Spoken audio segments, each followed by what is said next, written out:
December 1135. Boulogne, a port on the northern coast of France, a short crossing from England.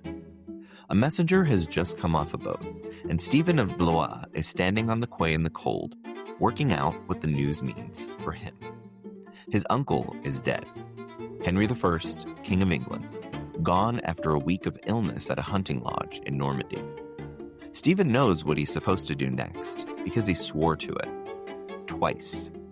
He knelt in front of the old king and every important baron, laying his hand on a chest of saints' bones, and promised to make Henry's daughter Matilda the ruler of England when her father died. No oath a Christian could take carried more weight than the one sworn on relics. Stephen was among the first men down on the floor, and one account says he pushed to get there ahead of everybody else. So he has two roads: honor the promise and hand the throne to a woman in a country where that has never happened, or walk to the harbor, hire a ship, and go take the crown for himself. He takes the ship. But what if he doesn't? What if the man who knelt actually keeps his word? What if Stephen becomes the Middle Ages version of a feminist? Let's hit Control-Z. Welcome to Control-Z Rewritten, the podcast where we take the biggest decisions in history and ask, what happens if they go the other way?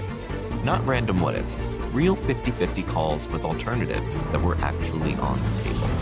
One decision where we hit Control-Z, try it the other way, and see what changes.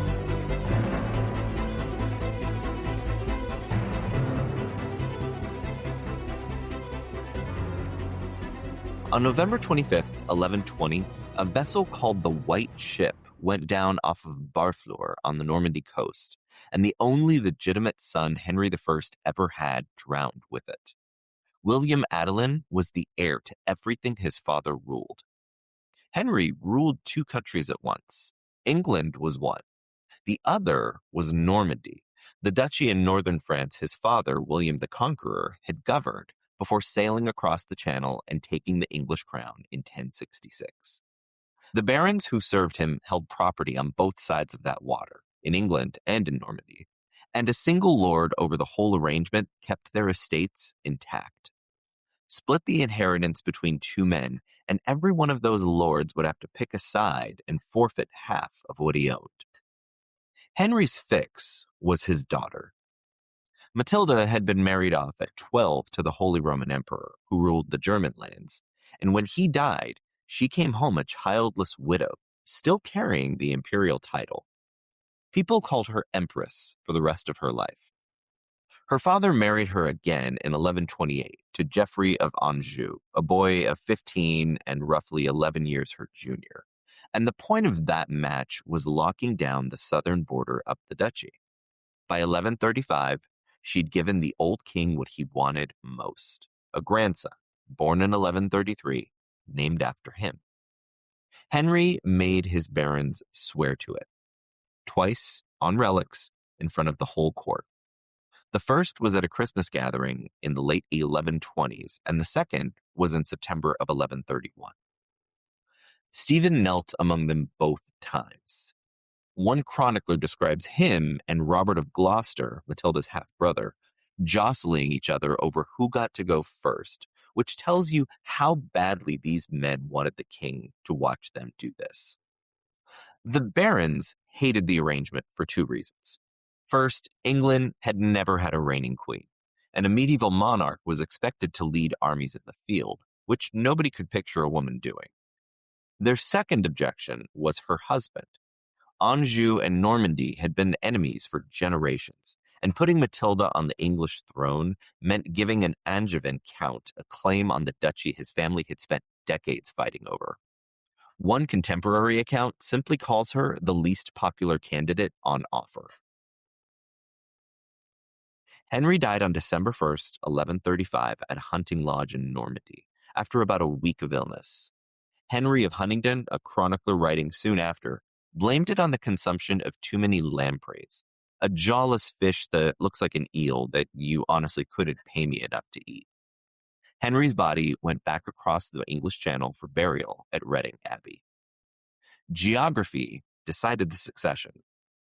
Matilda was in Anjou with Geoffrey, heavily pregnant, and awkwardly backing a rebellion against her own father's men. Great barons sat stuck in Normandy, held there by a promise not to leave until the king was in the ground. Stephen was the only serious claimant standing free on the coast, with the channel in front of him.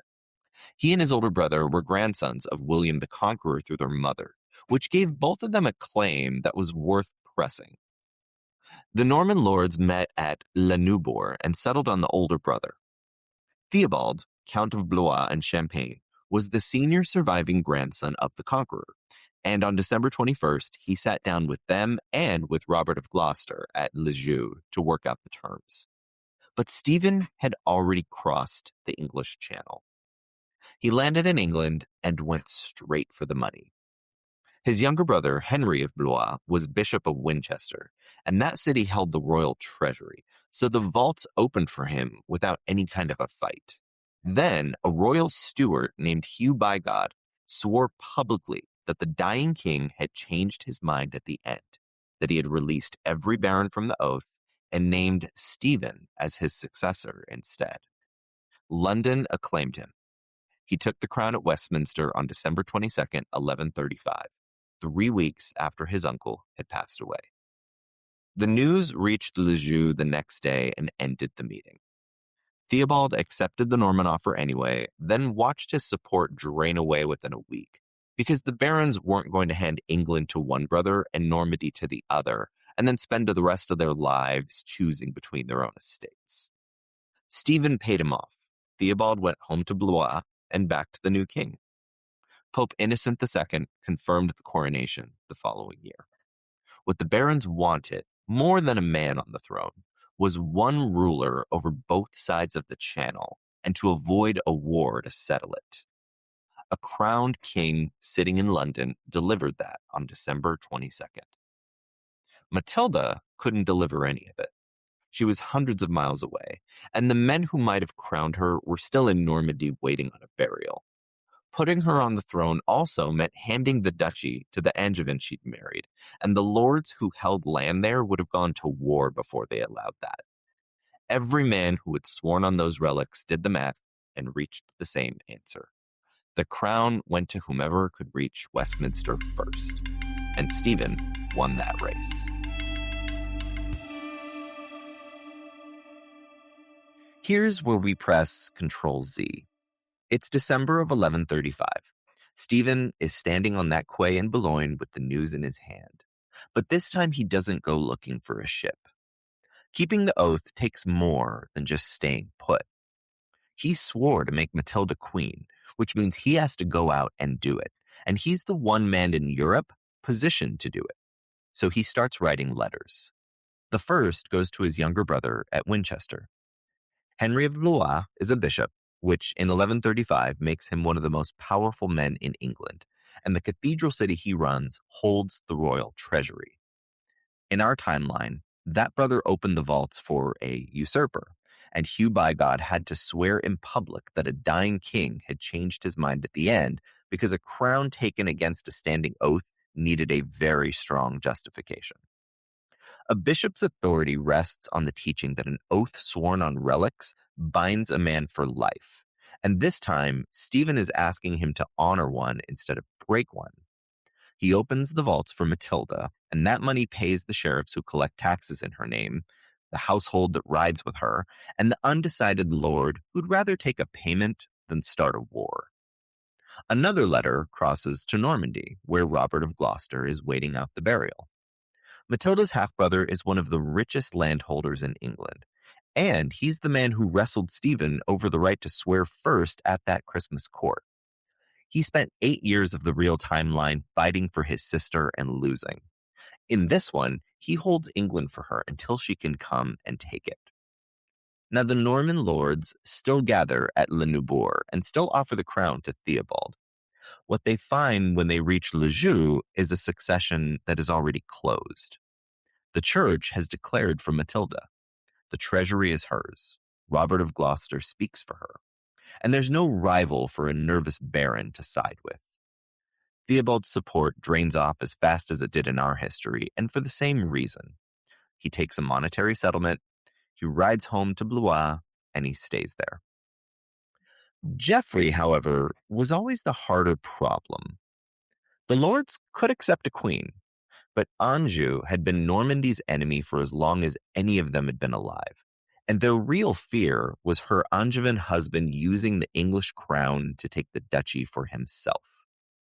In this timeline, Geoffrey never crosses the water, exactly as he never did in ours. He stays on the continent with the lands he already holds, pressing his wife's claim to Normandy in her name instead of his, and no English baron ever has to kneel to him. What the barons do get is a queen born to a king of England, and an heir in the cradle who is half Norman through her. Her son Henry, the grandson the old king lived to see, is not yet 3 years old, and he stands to inherit Anjou from his father, Normandy from both of them, and England from his mother. The Norman lords who spend the next decade watching Geoffrey ride into their duchy can tell themselves he's collecting their future duke's inheritance, and that's exactly what he's doing. But none of that guarantees Matilda the crown. England has never put a woman on the throne. On top of that, the barons have objected to the idea from the start, and one sworn oath has already failed to protect her. So the question becomes whether a coronation in 1136 actually happens. And the answer sits in our own timeline, 6 years later. On February 2nd, 1141, Matilda's army under Robert of Gloucester met Stephen's outside the walls of Lincoln. It was a decisive victory for Matilda, but Robert took Stephen alive. She had him imprisoned at Bristol, and for the first time since her father died, no other claimant was left standing.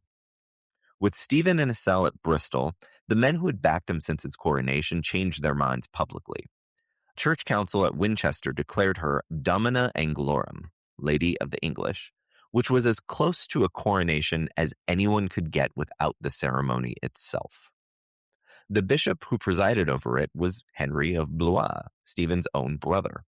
Matilda went on to London, where her household made the arrangements at Westminster Abbey and set a date, and she came nearer to wearing the crown of England than any woman in its history to that point. The lords who had accepted a queen as an idea found the reality much harder once a woman was actually about to be made the sovereign monarch, and the chroniclers turned on her for it. One of them complained that she failed to show the, quote, modest bearing proper to her sex, an early version of, you're not leaving the house in that, young lady. But it was her own conduct that did the rest. She was paying for an army she couldn't afford, so she demanded a heavy tax from the one city in England that had backed Stephen from the first week of his reign. When London refused to pay, she wouldn't back down, and on June 24th, 1141, the citizens armed themselves and drove her out of Westminster while she was sitting down to eat. Things deteriorated from there. At Winchester that September, her forces broke. Robert of Gloucester was taken prisoner, and Matilda was forced to trade her prisoner, Stephen, for her brother, putting her rival back in the field with an army. Stephen came for her at Oxford in the winter of 1142 and sat outside the castle for months, waiting her out while the food ran down. She left on a night when the snow was falling and the Thames had frozen hard enough to bear her weight. She went out in a white cloak so the weather would hide her, and she crossed the ice on foot. Then she kept walking until she reached Wallingford. She fought on from there for another 6 years, and then left England in 1148 without ever being crowned. Both of those failures trace back to one condition, which is that Stephen was alive and wearing the crown. A baron who disliked a decision of hers had somewhere else to take his loyalty, and the war she fought to remove that alternative is what emptied her treasury and sent her to London demanding money. Roll it back to 1135, and neither pressure exists. Stephen stays in Boulogne as its count, keeping his oath, so there's no second court for a disgruntled lord to ride to. And because Matilda has the Winchester treasury from her first week, she never has to demand money from London. The lords who dislike being ruled by a woman in 1136 just go on disliking it. They really don't have anywhere to take that grievance. So the kingdom can afford to wait because nobody is racing to Westminster this time. Henry of Blois sits on the treasury, and Robert of Gloucester speaks for the barons, which leaves the throne empty for most of a year, and not one man in England with any kind of standing to claim it. Late in 1136, Matilda crosses the English Channel and rides to Westminster. In the abbey where England's rulers have been made since the conquest, the church anoints her and sets the crown on her head. She becomes the English monarch, as her father's heir, the same way a son would have. Now, let's be perfectly clear. None of this makes 1136 a good year to be a woman. The barons who kneel to her still believe that a monarch should ride at the head of an army. They'll test her because of it, and a few of them will lose badly before they give it up. What shifts is smaller and much more permanent than anyone's personal opinion. A woman has been anointed and crowned in public, in the abbey, by the church. And after that, nobody in England can say it's never been done.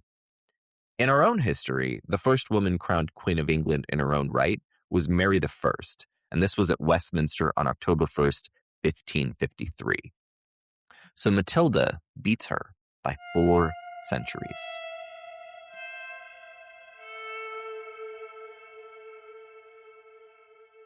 A monk at Peterborough Abbey kept the year-by-year records of events in England, a document historians call the Anglo-Saxon Chronicle. And when he reached the reign of Stephen, he stopped. He said there had never been greater wretchedness in the country. He wrote that people were saying Christ and his saints slept. Then he counted how long it lasted. 19 winters. 7 centuries later, the Victorians gave the period a name. They called it the Anarchy. Matilda refused to recognize Stephen as a king. She landed in England in 1139 with Robert of Gloucester and an army, and for the next 9 years, neither she nor Stephen could defeat the other. What that produced was a country carrying 2 governments at once, each needing baronial support badly enough to pay for it. A lord who could deliver soldiers found himself worth more every year that the fighting went on. He could take an earldom from one claimant, hold it for a season, and then sell himself to the other for a higher price. Geoffrey de Mandeville made a career out of exactly that.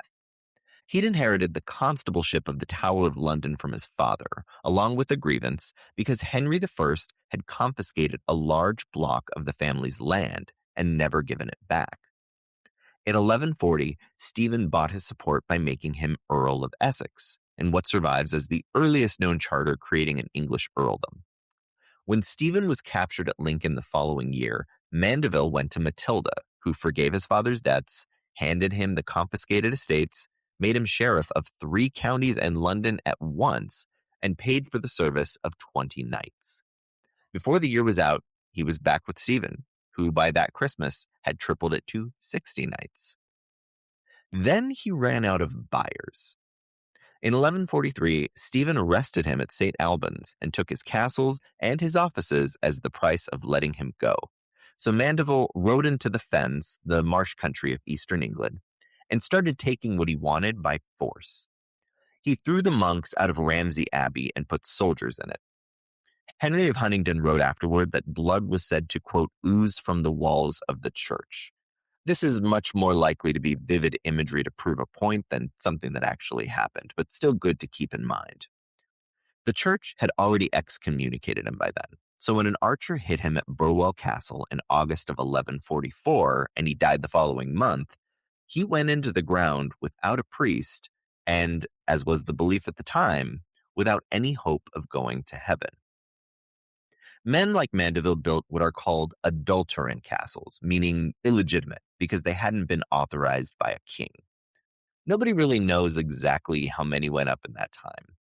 Robert of Torigny put the count as high as 1,100, but then contradicts himself in his own writing when he says there were about 126.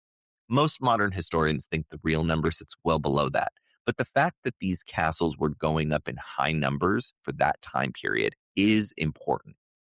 Every one of them was essentially its own private government, complete with its own soldiers and its own justice, run by a baron who operated above the law because neither Matilda nor Stephen could afford to punish them. Those same barons minted their own currency and helped themselves to royal land because nobody had the authority to stop them.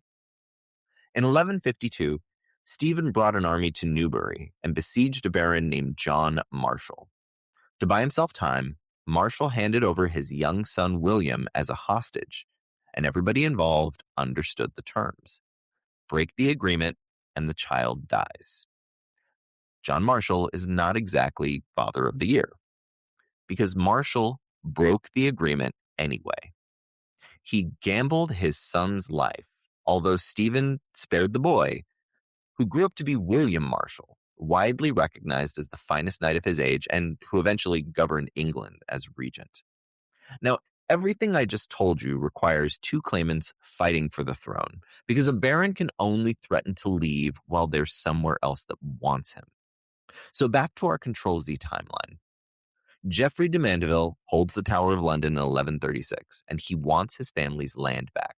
So he brings the request to the only person in England who can grant it in this timeline. But Matilda turns him down. Her father took those lands, and her claim to the throne rests on being Henry's heir and finishing what he built, which means she can't begin her reign by overturning her father's judgments. Mandeville has nowhere else to take that request. So he stays constable of the Tower and one of the largest landowners in Essex, and since the crown never needs to purchase his loyalty, no one ever offers him an earldom. He dies old in his bed with a priest in his room. Ramsey Abbey keeps its monks, and the Fens stay quiet. Matilda spends the next 18 years governing, and she does it with the apparatus her father built. Henry I ran England for 35 years, and he left the best-governed kingdom in Europe behind him. His officers collected the crown's money in every county and answered for every penny of it twice a year at a department called the Exchequer, essentially an early IRS. All of that outlives him and keeps collecting taxes and hearing cases through the 12 months the throne stands empty. Two men treat that year as an opening. The first is Matilda's uncle. David I had ruled Scotland for 12 years, and what he wanted was the north of England. Cumbria, the Lake District today, had been Scottish inside living memory, and Northumbria had once run from the Firth of Forth, try and say that 3 times fast, where Edinburgh sits, down to the Humber at Hull. No Scottish king had ever formally given them up. Henry has only been dead for 6 weeks when David crosses the border in January of 1136, and he takes Carlisle, Wark, Alnwick, Norham, and Newcastle. His justification is the oath. He swore to uphold his niece's succession alongside every English baron, and he says he's securing her kingdom until she can come and claim it. Now, no one in England can disprove him. Matilda is his sister's daughter, and by his account, every castle he seized is hers the day she arrives. Calling him a liar and marching north means arguing that a sworn promise doesn't bind the man who made it. And that oath is the only reason England is waiting for Matilda in the first place. So, Robert of Gloucester rides north and takes him at his word. He thanks David for his loyalty and asks for the keys. And he gets back Wark, Alnwick, Norham, and Newcastle. David keeps Carlisle, explaining he'll hold it a little longer for his niece's security. Robert recovers 4 castles. David retains an English city, and he never had to break his oath in order to get it. Baldwin de Redver didn't bother with a pretext. He'd been Castellan of Exeter under Henry I, and once the old king is dead, he shuts the gates of the royal castle. He keeps it for himself, and he starts taxing the city below on his own authority. Robert brings men west and blockades the castle, and the two sides settle into a stalemate, because what Baldwin wants is a permanent grant of it, and the only person who can sign one is still in Anjou. He spends the summer betting that whoever ends up wearing the crown will need his soldiers more than they'll need the fortress. Matilda lands that autumn and is crowned, and once the ceremony ends, she rides west. Baldwin surrenders before winter. He bet on a contested succession, and what arrives outside his walls instead is an anointed queen, her brother's army, and the Winchester treasury paying for the siege however long it runs. Stephen fought the same rebellion in our history, and he gained nothing by winning it. He took Exeter after 3 months, seized the Isle of Wight, and drove him out of England with his wife and children. Baldwin sailed to the one court in Europe certain to welcome an enemy of the English crown, which was Geoffrey of Anjou. He joined Matilda there, came back with her in 1139, and she made him Earl of Devon in 1141. The failed revolt had cost him 5 years, but it earned him an earldom. Here, it costs him Devon, the Isle of Wight, and a lifetime in exile, because the court he'd have fled belongs to his queen's husband. Carlisle is still Scottish in 1137, and Matilda wants it back. She sends to her uncle and asks for the city. David returns the same answer he gave Robert, which is that he's keeping it safe for her. She asks again in writing, and the reply doesn't change. Her counsel tells her to let it go. He's her mother's brother, he kept faith when the throne stood empty, and a border war in the second year of her reign is how a new monarch gets a reputation for recklessness. But in the summer of 1138, she goes north. Robert of Gloucester commands because a woman does not lead a battle line in 1138, and she has no interest in losing an army to make a point. She travels with the column anyway, so her subjects watch their monarch answer an invasion in person. The barons of Yorkshire and the North Midlands come in behind her with their retinues. Archbishop Thurston of York blesses the army before it marches, and every man in that camp understands that the crown moved the moment the border was threatened. No ruler in living memory has done that for the North. They break the Scots and send David home with a fraction of what he brought. Stephen's men won that same fight in our own history, and it bought them nothing. Because 8 months later at Durham, he handed David's son the earldom of Northumberland, along with Cumberland, Westmoreland, and most of Lancashire. He signed because Matilda was about to land in the south, and he couldn't afford a war at both ends of his kingdom. Matilda, though, only has one war. She takes Carlisle back, puts the border where her father left it, and gives her uncle a peace with nothing in it. Across the Channel, Geoffrey spends those same years taking Normandy. In our history, it cost him the better part of a decade, and he got almost nowhere for the first 5 of them because the Norman garrisons were holding out for a crowned king in London with every reason to keep paying them. Lincoln is what broke that. Once Stephen was sitting in a cell at Bristol, the men behind those walls stopped believing anyone was coming. And Geoffrey rode into Rouen on January 14th, 1148, and took the title of Duke of Normandy that summer, with the last castle at Arques holding out until 1145. No one in this timeline is paying those garrisons to hold out. The woman in London is Henry's daughter and the duchy's rightful heir, which makes the man at the gate her husband, and the child they'd claim to be defending is Geoffrey's own son, who inherits Normandy from both of his parents. A Castellan who bars his gate in 1137 is defying his own duchess with no rival left to reward him for it, and most of them reach that conclusion within just a couple of months. Rouen submits 7 years early. Anjou, Maine, and Touraine had been Geoffrey's by inheritance since long before any of this began, and then Normandy joins them in his wife's name. Geoffrey holds the duchy for his son and hands it over in the spring of 1148 when the boy turns 15. Henry takes over a duchy at peace, with its towns intact and its harvests coming in, and across the water, his mother rules the kingdom he inherits next. Every title he will ever hold comes to him by succession instead of conquest.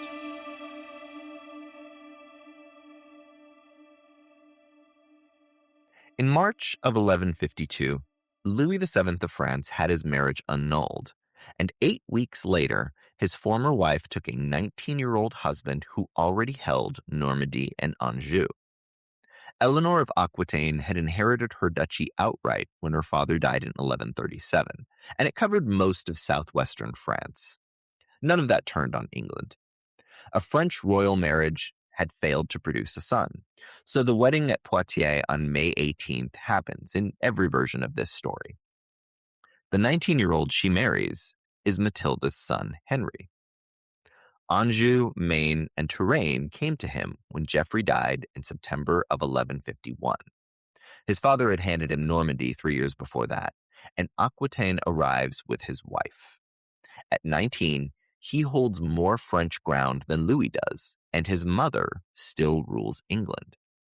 By 1154, Matilda has worn the crown for 18 years, and she's now past 50. Her son is 21, married to Eleanor, and holding every acre from Normandy to the Pyrenees, which puts the family back in the arrangement the barons refused to live with in 1135. One river in England, another across the water, and every lord with land on both sides waiting to learn which of them he answers to. She also knows better than anyone alive what happens when a throne comes open before the heir can reach it.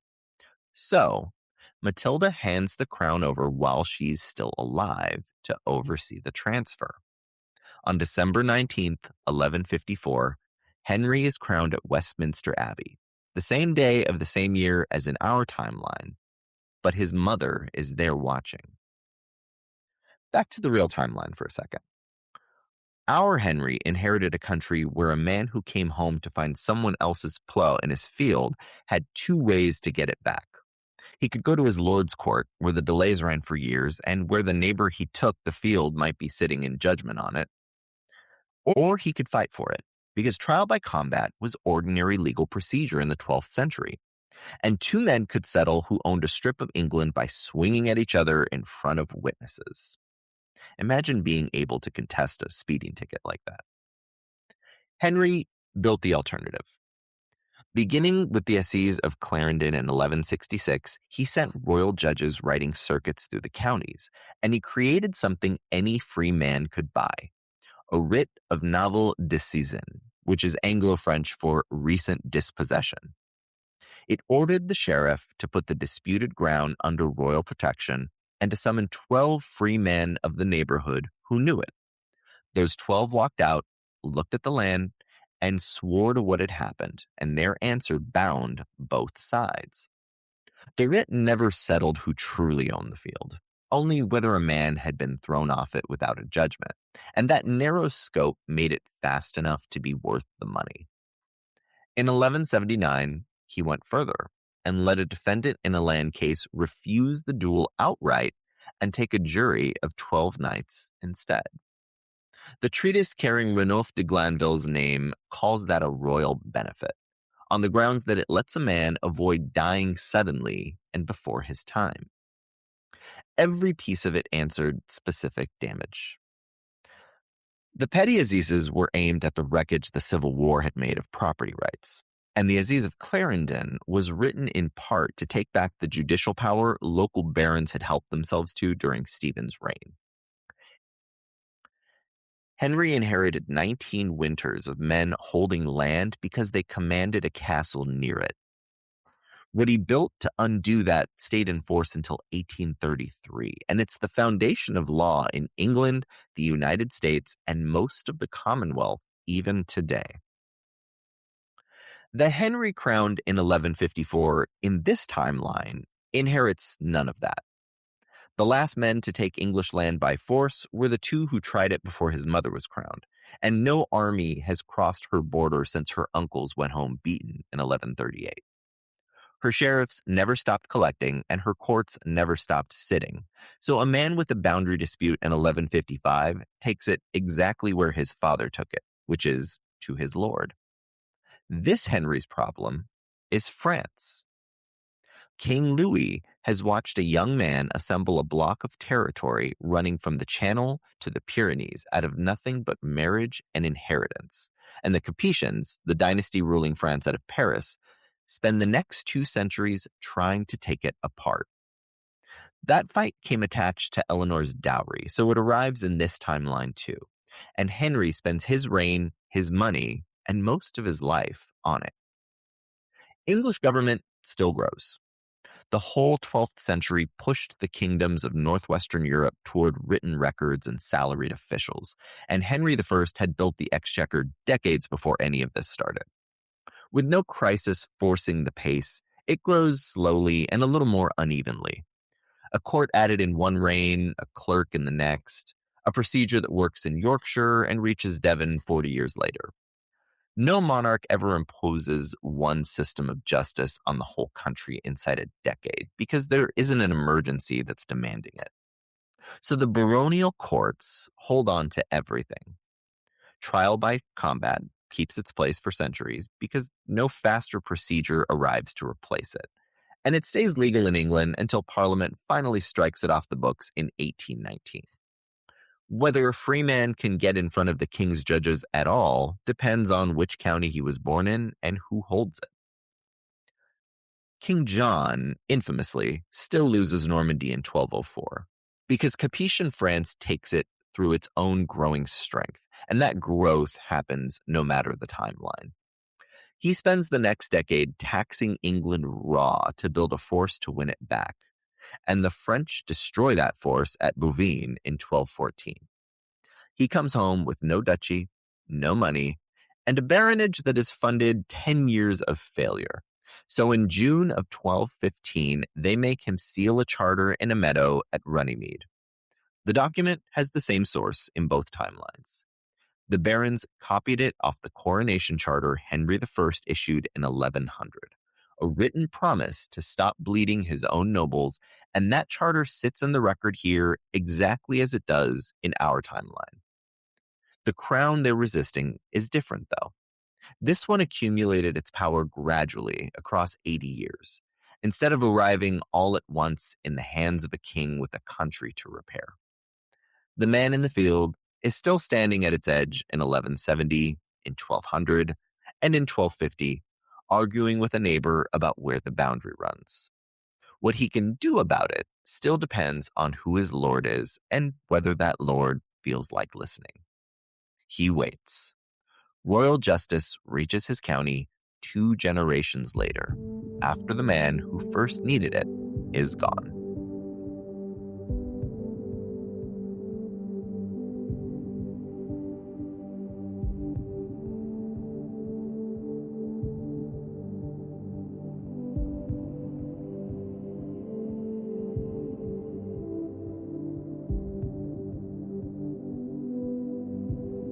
Matilda died on September 10, 1167, near Rouen, and they buried her at the Abbey of Bec-el-Ouan, under an inscription people have been quoting ever since. It calls her great by birth, greater by marriage, and greatest in her offspring. Then it names her. Here lies Matilda, the daughter, wife, and mother of Henry.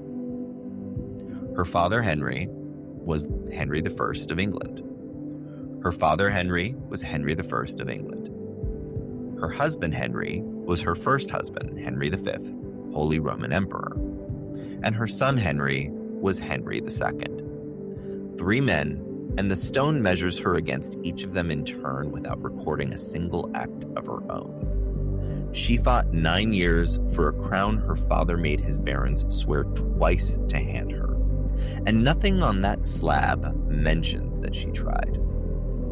In the timeline we just walked through, those words would be false, because she had reigned for 18 years. She took Exeter off a rebel who thought a woman wouldn't come. She recovered Carlisle from her own uncle, and she put the northern border where her father had left it.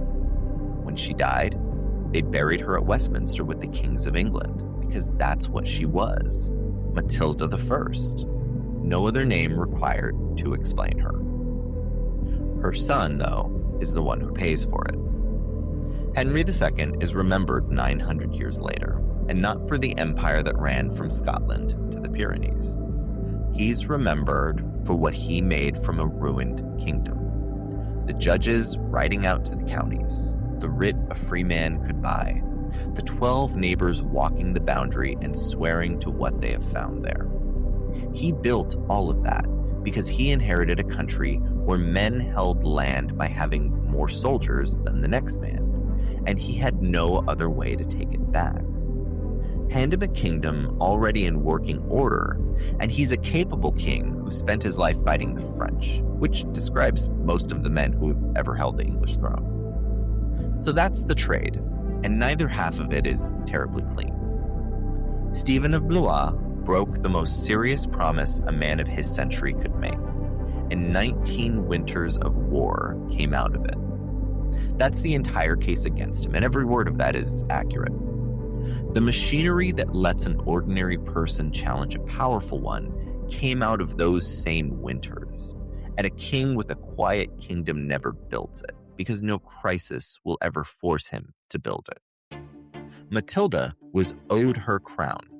Every argument confirms this. The oath confirms this. Her father confirmed this twice in front of his assembled barons. Stephen broke his word on a quay in Boulogne because he wanted to be king, and everything terrible about the next 19 years starts there.